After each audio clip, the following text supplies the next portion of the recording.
Hello, in this video we are going to talk about the tour module which comes with Drupal 8 and how you can create a tour for your own module. Tour module allows you to create user interface tools for your own Drupal 8 module. So here I have a working Drupal 8 website. So let's begin. First we'll see a working example of this module. Click on structure. Now click on views. Now click on edit on any one of them. Now you'll see a tour button here. Once you click on this button, you'll see that it displays some tips which can be used to show important features of current page. We can also use these tips to create tutorials for new users. I think it is a pretty good feature. So let's see, when we click next or when you press enter, it will display the next tip. It also displays the total number of tips and the number of the current tip. So in this video we are going to see how we can create these tips for our own Drupal 8 modules. So I'll show the process by creating tools for the menu model. So go to your Drupal 8 directory, click on core, modules. Now I'll go to menu and go to config. For any module for which you want to create the tools, you should go to config folder of that module. Now create a new file here.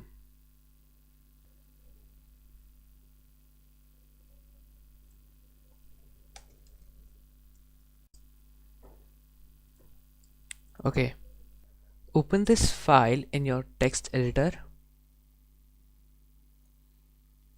and copy this file into our tour file. I'll upload this file and would give a link to this file in the description video. So now let's talk about this file. Okay, so first the name. The name follows the pattern of module, type, ID and .yml. Here we are using the tour module and the type is tour and ID of our tour is menu.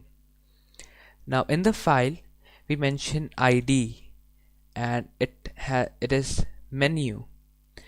Notice that this ID and this ID has to be same. So if I give the ID as menu1, then the name of our tour should have been tour.tour.menu.yml. Let's change it back to menu. Then we have defined module. It contains the name of the module for which we are creating the tour. Then there's label, which is the name of our tour. So this is the name of our tour.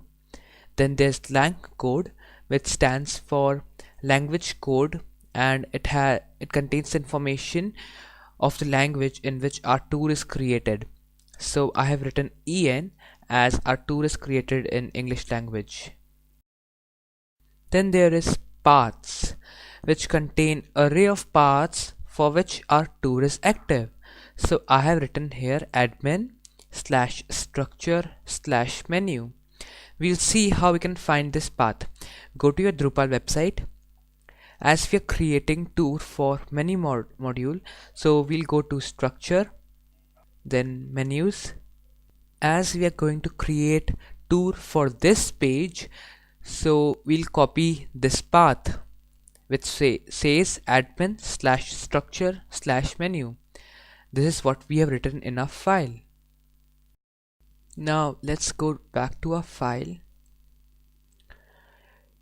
I want to mention that we can also use star or asterisk symbol for wildcards. Next we have tips. It contains array of tip plugin configuration to comprise the tour. Now these will be the tip plugins which we'll be discussing one by one. We have our first tip plugin with ID as introduction. Then we define plugin. It defines the type of content present in our tip plugin. So I have written text as only text is available in core, and we'll be using text in the content of our plugin. Then we mention label. It is the heading of our tip plugin. It would be shown in size H3 in the tip plugin. Then we define the body of our tip plugin. Here is the body of our tip plugin. Complete is a body, and as you can see, markup is allowed in tip plugin body. Next we have weight. It is used to define the order of tip plugins. As it has weight 1, so it would be shown first. Then this tip plugin would be shown as it has weight 2, and then this one would be shown. In the next tip plugin, we only have this attributes, which we haven't discussed till now. Now this can be used to control the placement of our tip plugin. It can be of 3 types.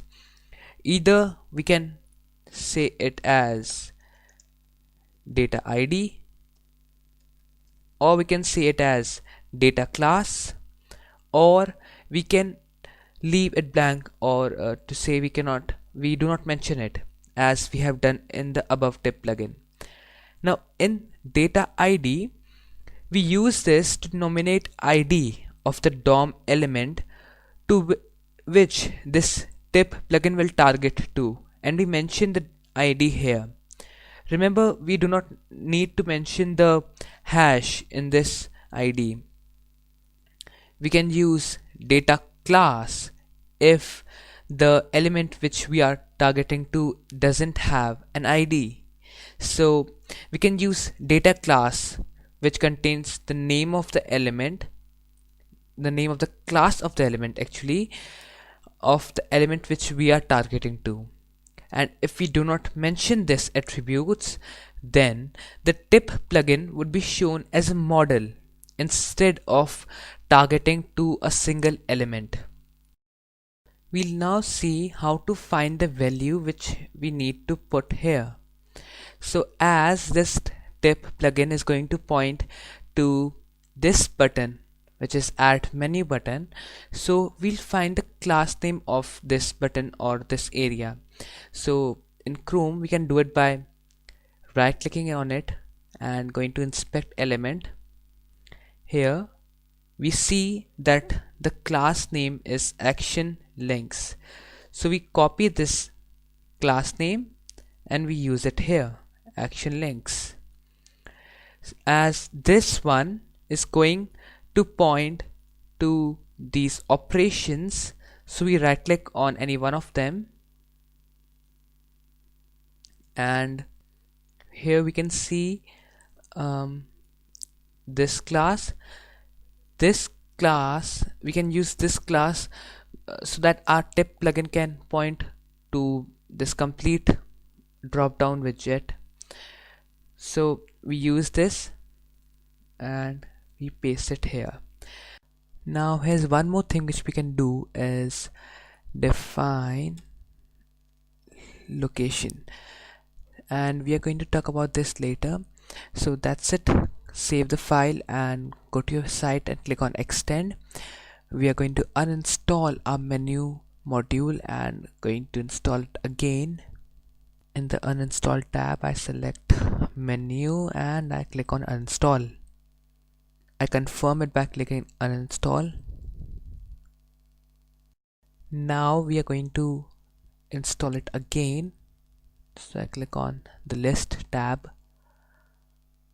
and here I select menu and click on save configuration. Now that's it. We can go to our menus section again. I click on menus. Now here you can see this tour button. So we click on this button, and if you remember, for the first tip plugin we didn't define the attributes, so it is being shown as a model in center of the page. We click on next, and our next tip plugin is being shown, and the next. Notice that this tip plugin is being shown on the left side, and that's what the location property does. So that's it. That's the end of a tour, and that's the end of a video. You learned in this video how to create tour for your own module, so you can now go on experimenting this with your own module, and you can try removing that location property to see the changes. That's it. I hope that you find this video helpful. Thank you and have a nice day.